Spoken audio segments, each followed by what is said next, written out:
Good morning. This is Mary reading to you from the Nantucket Current for July 16th, 2025. Headline: 1 year later, vineyard wind blade failure still unfolding. 1 year ago today, Nantucket residents awoke to reports that green debris was littering the South Shore beaches from Nantucket out to Tom Nevers. It quickly became clear that the thousands of pieces of fiberglass and foam had floated to the island from the Vineyard Wind Farm 15 miles to the southwest following a blade failure.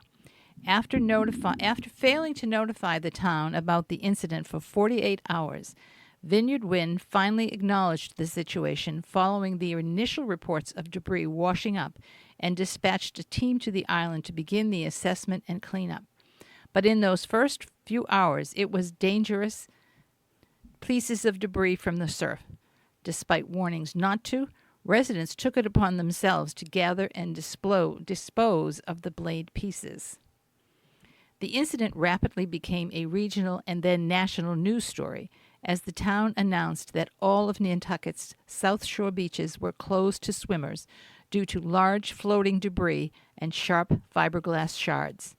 Within hours, the federal government agency responsible for monitoring the Vineyard Wind project, the Bureau of Safety and Environmental Enforcement, shut down the multi-billion-dollar project.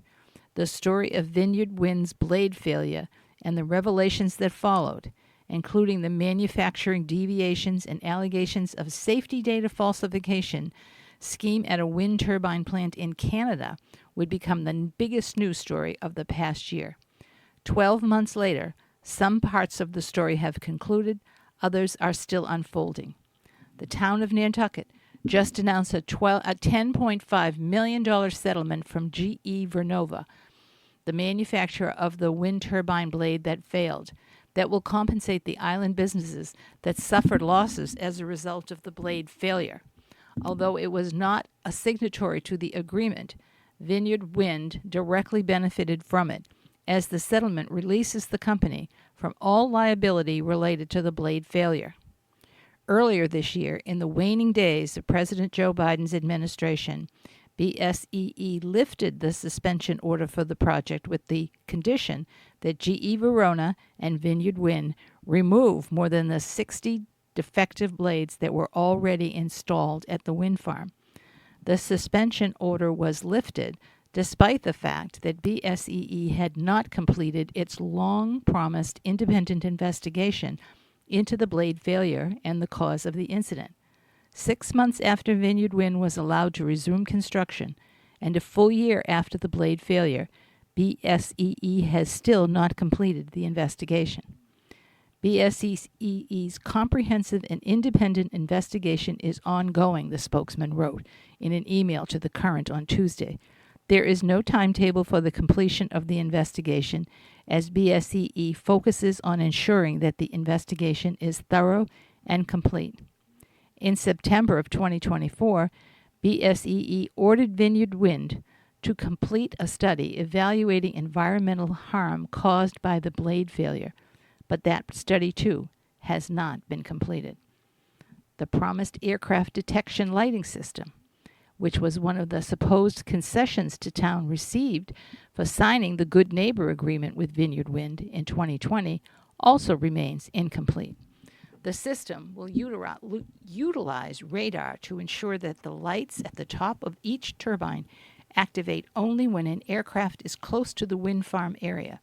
Currently, dozens of lights blink in unison at the Vineyard Wind Farm and are clearly visible from the South Shore during the night. We are very concerned about Vineyard Wind and the succeeding projects that will bring roughly 1,200 turbines off our shore, said Valley Oliver, president of the ACK for Wales, the Nantucket-based group that has opposed Vineyard Wind projects since the start, in a statement shared with the Current. The damage we are seeing from just the first 24 turbines has been devastating. We don't even know the level of environmental wreckage caused by the blade break last year, for example. The environmental study ordered to be conducted by the Bureau of Safety and Environmental Enforcement has not yet begun. The continued and rushed construction is clearly impacting marine life. Fishermen and a marine biologist we are talking to say the area is dead, and with towers lit 24/7 for navigation safety, our dark skies are forever compromised. The Bureau of Safety Environmental Enforcement has no vessels, nor does the Bureau seem to be holding Vineyard Wind accountable for anything, including the document that was to report the root cause of the blade failure. The developer continues to be allowed to self-regulate with little accountability. It is unclear where the reviews are standing. While Trump's order has indeed halted the progress of offshore wind projects that were still in the permitting stage, including South Coast Wind, the construction projects that had been fully authorized and funded, such as Vineyard Wind and Revolution Wind, has continued. Vineyard Wind does not respond to a message seeking comment for this story. The offshore wind developer, in fact, has ceased almost all communication with the media on its website and social media platforms. Even the town has not heard from Vineyard Wind since the damaging wind turbine was struck by lightning on February 2025, according to Select Board member Brooke Moore. At the time, Vineyard Wind once again delayed notifying the town of the lightning strike. The rhetoric from members of the Select Board regarding Vineyard Wind has certainly shifted over the past 6 months. When asked why the town remained in agreement last week, Moore spoke about the cost-benefit analysis, but also hinted that there would be more news to come. I think you have to look at the cost-benefit analysis of staying in the Good Neighbor Agreement and the assurances that are built into it, versus what we can accomplish through advocacy related to the turbine blade failure, Moore said. So that, I think it is an important element of this settlement agreement with GE Verona, is that it allows us to hold Vineyard Wind accountable in the public space for its failure through the entire process. And when we originally entered negotiations, the idea was to do both a financial settlement and maybe a renegotiation of the Good Neighbor Agreement, or get Vineyard Wind to be more accountable than they have been, to tighten that up. However, GE Verona is not a signatory to the Good Neighbor Agreement, so we're basically addressing these two things separately. We're dealing with GE Verona for the financial settlement piece, and there's more to come in terms of how we deal with Vineyard Wind regarding their actions or lack of actions. Throughout this whole situation, I think how we address our concerns with Vineyard Wind is still very much on the table, and what the best path to do that is. There's more to come. Let me put it that way. Next headline, the state of the harbor. Eelgrass cover still declining, but losses have slowed. Eelgrass cover in Nantucket Harbor continued to decline in recent years despite restoration efforts, according to the preservation at the Nantucket Land and Water Council's annual State of the Harbor Forum. While eelgrass cover has continued to fall, reaching a mere 14% in 2024, according to the Nantucket Shellfish and Aquatic Resource Manager Tara Riley. The rate of loss has slowed since 2020, suggesting that stabilization could be achievable in the near future. Eelgrass provides a critical habitat for several species, including Nantucket's bay scallops. It also helps to hold sediment in place, mitigating coastal erosion and the impact of storms, and improves water quality by absorbing pollutants. Additionally, eelgrass absorbs carbon dioxide, helping to combat climate change. While warmer water, higher water turbidity, and predation from crabs can all be dangerous to eelgrass, one of the most significant problems on Nantucket remains fertilizer. Fertilizer is kind of the fly we've never been able to really swat, said Jeff Carlson, Nantucket's Natural Resources Director. I think that's not only a town issue, but also an island-wide cultural issue for how people are managing their properties and engaging with their landscapers. Does the town have a large slice of that pie? 100%, and it's something we need to be better on. Fertilizer contains large amounts of nitrogen. Nitrogen actually stimulates plant growth, but counterintuitively, that's a problem for eelgrass.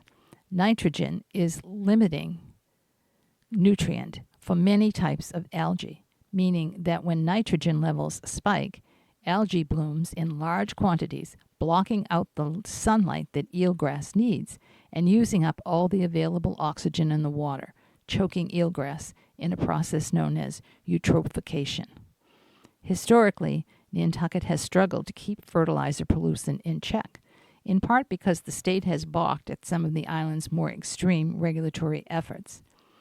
Town meeting did request an island-wide fertilizer ban and sent that home rule petition up to the state, Carlson said. It is still sitting there, with a lot of our other home rule petitions. Those go very quickly or very slowly. And I think there's also a belief that a home rule petition to prohibit fertilizers in Nantucket will have great difficulty passing the State House. Carlson said the town is looking to revitalize its fertilizer control efforts, but will need the buy-in of islanders to achieve success. It will not work, again, if the people that live here and the residents that are here and the people that own properties and the people that do landscaping are not willing to participate, Carlson said. We can develop programs until we're blue in the face and roll them out, but the last thing that anyone wants is to have the big bad town telling you what you can do on your own property. Nantucket's eelgrass management plan was finished this summer, and Carlson said that a draft of the broader Nantucket and Nantucket Harbors Action Plan, which has been discussed at the State of the Harbor forums for years, will be available to the public early next week.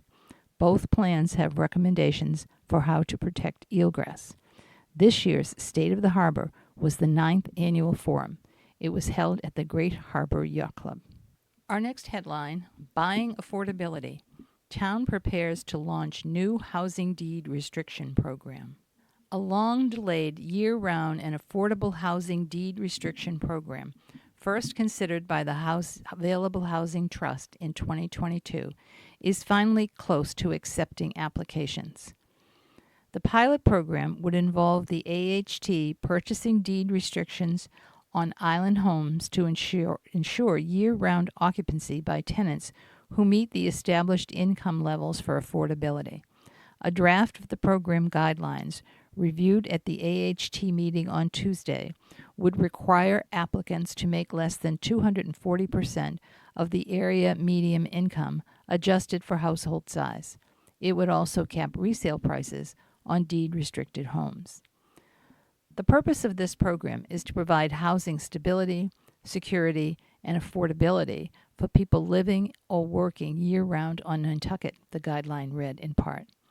Due to Nantucket's international recognition as a desirable place for owning a seasonal or vacation home, there is not enough housing that is both affordable to and available for purchase or rent by people who make the town a true community, those who work for the town and other employers on the island, the small businesses that provide services to year-round residents, seasonal residents and visitors, and the civic volunteers and retired residents who live here full-time.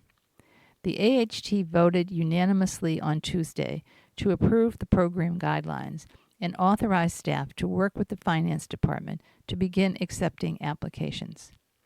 Staff is excited to announce that this is moving forward after a period of delay, Housing Director Christy Ferrantella said.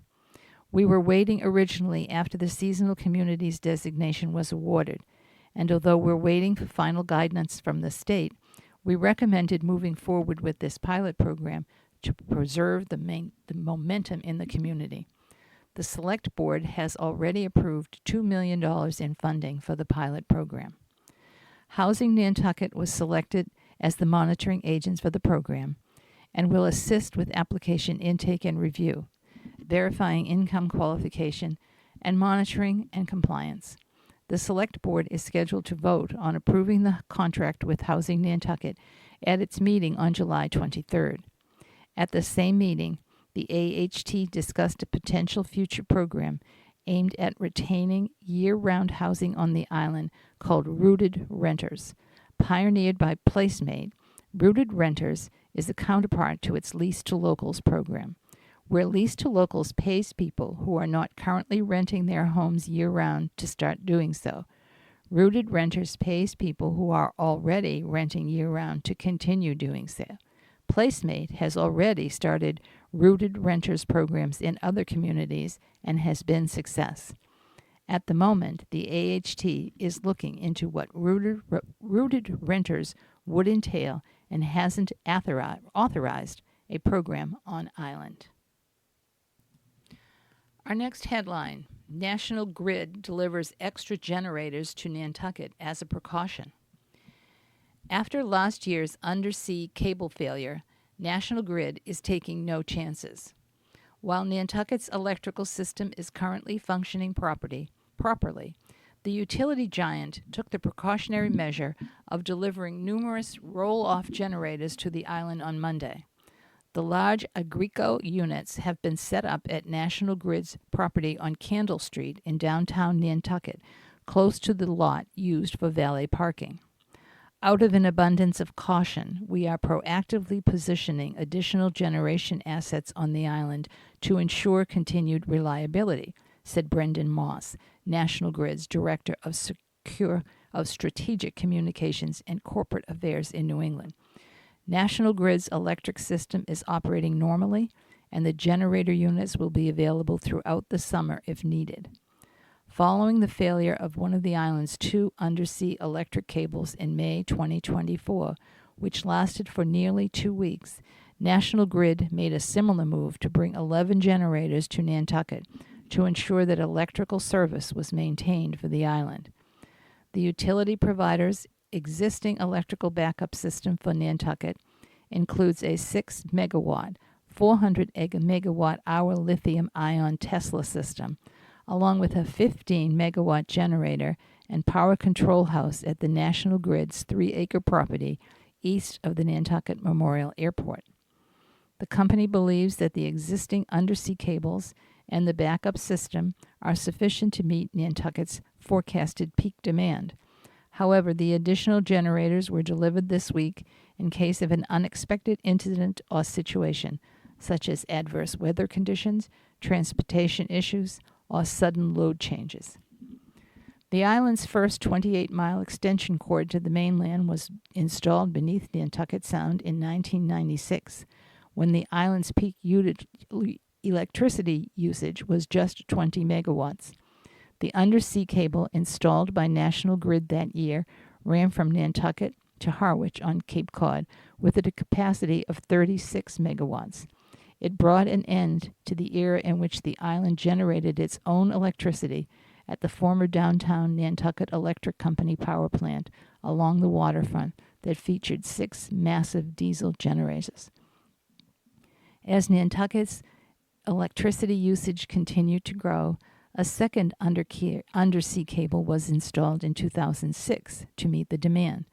This one connected the island's substation on Candle Street to Calmus Beach in Hyannis. The $41 million, 38-megawatt cable was paid for through a National Grid surcharge on Nantucket electric bills. In 2019, National Grid installed the Tesla battery storage units and the 15-megawatt generator on the island, replacing Nantucket's previous backup power source, 2 aging 6-megawatt diesel generators. At the time, the battery installation was the largest of its kind in the next headline. Fare-free wave buses are here to stay after the state codifies the program. Massachusetts' fiscal year 2026 budget codifies the fare-free regional transit, extending an initiative that makes fixed-route buses operated by regional transit authorities outside of Boston, including the Nantucket Regional Transport Authority, a free ride. NRTA ridership has soared since its fare-free policy was first adopted, with rides jumping from 51% for fiscal year 2024 to fiscal year 2025. I am happy that we will continue fare-free for another year and pleased that the Governor's Office and Mass DOT continues to fund this successful program, Nantucket Regional Transit Authority Administrator Gary Roberts wrote in an email to the Current. The program has been a benefit for tourists and the year-round population, with some of the highest percentage gains in readership during the off-season. Roberts reports that the NRTA provided 282 rides in fiscal 2024, and over 425 rides in fiscal year 2025. He also noted that ridership is still increasing. We continue to see increases a year into the program, with steady growth in ridership on a monthly basis, Roberts wrote.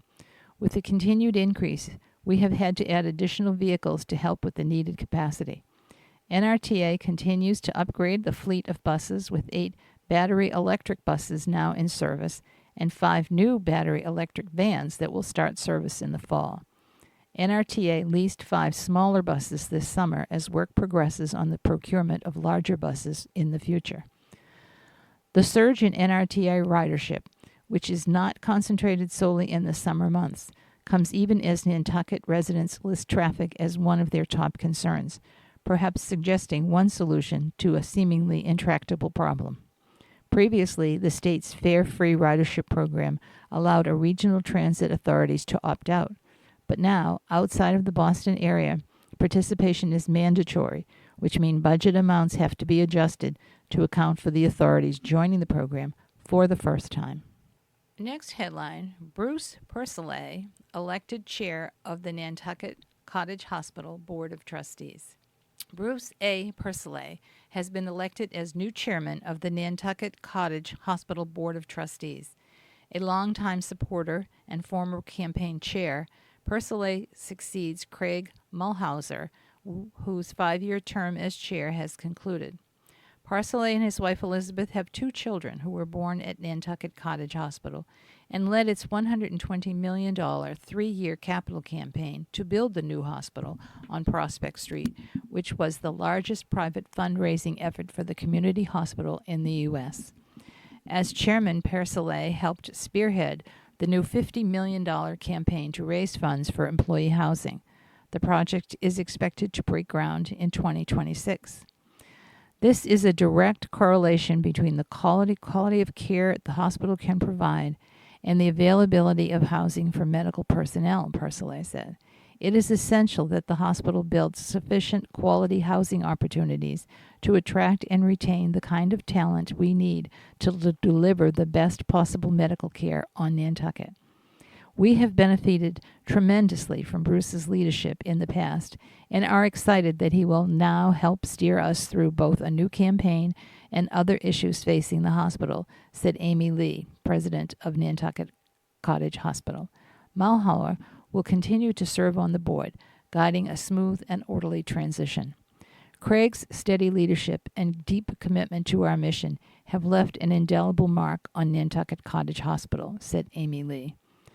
We're fortunate to continue benefiting from his insight as he remains on the board. The hospital was founded in 1911, is part of the Massachusetts General Brigham network of community hospitals, and is considered the cornerstone of the island community. Next headline, more private wells exceed imminent hazard PFAS threshold. Another private well on Nantucket has tested above the state's imminent hazard threshold for the so-called forever chemicals known as PFAS, and a second was so close to the limit that the state is also treating it as an imminent hazard. After sample collected from the private well at Hummock Pond Road and Burnt Swamp Lane tested above the imminent hazard threshold in May, the Massachusetts Department of Environmental Protection returned to the island in early June to sample another 11 homes in the area of the detection. One sample from a home on Oak Hollow Lane tested at 171 parts per trillion of PFAS, almost double the imminent hazard household threshold of 90 parts per trillion, and over 8 times higher than the 20 parts per trillion Mass Department of Environmental Protection has set as the public drinking water standard, also called the Massachusetts Maximum Contamination Level. Another sample from a home on Hummock Pond Road tested at 87 parts per trillion, just below the imminent hazard threshold. Even though this did not exceed the imminent hazard threshold of 90 ppt, MassDEP is treating this as an imminent hazard detection, Town Environmental Contamination Coordinator Edward Shapiro wrote in an email to The Current. From my perspective, There is no difference between 87 and 90 in terms of health. It's just a regulatory distinction. Shapiro said that the MassDEP is providing bottled water to both homes and is sampling additional homes in the vicinity. Like the hotspot on Tom's Way, the source of the new detections has not yet been determined. The hazardous concentrations are both outside of known PFAS hotspots near Nantucket Memorial Airport and Tom's Way in the Mid-Island area, as well as the earlier eminent hazard detection from the sample collected in April. And yet, other wells nearby these detections were found to have relatively low PFAS concentrations, suggesting that concentrations remain highly unpredictable. There is a pattern we have seen in other parts of the island where high detection can be close to relatively low detections of PFAS, Shapiro said. This highlights the importance of getting your own well tested, even if you are not near a known contamination hotspot. Mass DEP recommends that all well owners test their wells for PSAF every 10 years. MassDEP identified another sample on Burnt Swamp Lane where a concentration of 20 parts per trillion, just above the 20 recommended. The other 8 residences tested had PSAS levels below the 20 parts per trillion threshold. Used to manufacture stain and water-resistant products, the family of chemicals known as PFAS is suspected to increase the risk of kidney and testicular cancers, as well as other health conditions. They are often called forever chemicals because they do not break down and remain present in the environment. The chemicals are used in a wide range of projects, from non-stick pans to fast food wrappers to firefighting foam. There are thousands of PFAS, but MassDEP only tests for 6, known as PFAS6, meaning that actual PF concentrations could be higher than what the official testing shows. Shapiro will give an update on PFAS sampling efforts at the Board of Health meeting on this Thursday, including samples purchased through the Health Department.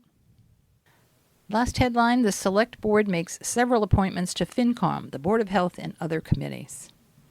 The Select Board filled several open positions on town boards, committees, and commissions on Wednesday, including seats on the Finance Committee and the Board of Health. There were 4 open seats on the Finance Committee and 7 applicants. Incumbent Jill Vyth received the unanimous support of the Select Board. She focused on her extensive experience in municipal government, including as chair of the Capital Program Committee. Anthony Goodman was appointed with votes on Chair Don Holgate, Vice Chair Matt Finn, Brooke Moore, and Tom Dixon. Grundmund's application was concise, directing attention to his lengthy business experience. Former Nantucket Yacht Club Governor Martin McCurrow and incumbent Chris Glowacki narrowly won appointments with 3 votes each. McCurran and the support of Moore, Dixon, and Malcolm McNabb, and the Glowacki with the support of Moore, Dixon, and Holgate. Former Board Select member Rich Atherton and Matthew McCauley received 2 votes each, and Kit Murphy received 1 vote. The Select Board also voted 3-2 for Michael Levitt to fill a seat on the Airport Commission over William Walter Flattery, and chose Robert McCauley, Aaron Lynch, Kelsey Gray, and Diane Flattery over Anthony Walsh for the Council on Aging. Uncontested seats on board, including the Conservation Committee, Historic District Commission, and Affordable Housing Trust, were filled by unanimous consent.